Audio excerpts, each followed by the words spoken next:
Socioculturel qui touche à la problématique de la santé publique et faire un zoom sur le projet éradication de la pratique des excisions et mutilations génitales féminines en Afrique de l'Ouest, dont les chevilles ouvrières sont les structures Agir pour le bien-être des enfants, personnes âgées et déficientes, dirigées par sa présidente Yann Dessal en collaboration avec le Fonds canadien d'initiative locale. Plus de précisions dans ce reportage à ce sujet.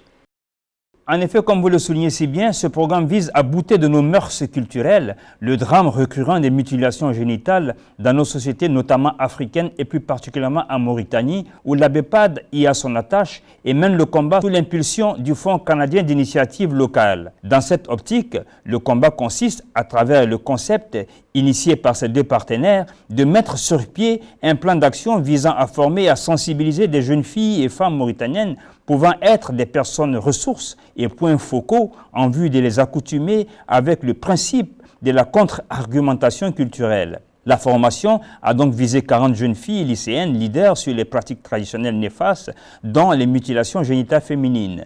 Il était aussi question de sensibiliser 600 élèves de collèges et lycées de 2 communes choisies pour booster l'opération et dans le but de déclencher une prise de conscience de la dangerosité du phénomène et le péril qu'il constitue dans la sphère juvénile féminine.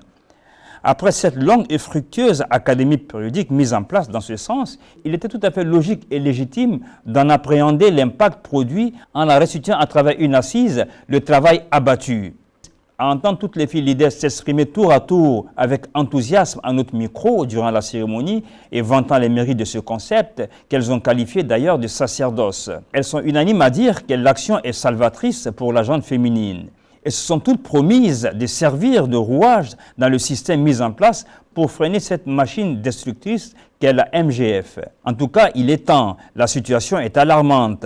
Pour preuve, la présidente de l'ABEPAD nous a relevé en coulisses que selon une récente enquête, 66,6% des jeunes filles qui sont excisées à l'échelle nationale. Cela fait froid dans le dos. La présidente poursuit et dit rester cependant déterminée à préserver la dignité de la femme et que la loi du silence, entretenue de manière complice par nous tous, soit enfin brisée et que 50% de la population que constitue la gente féminine soit protégée.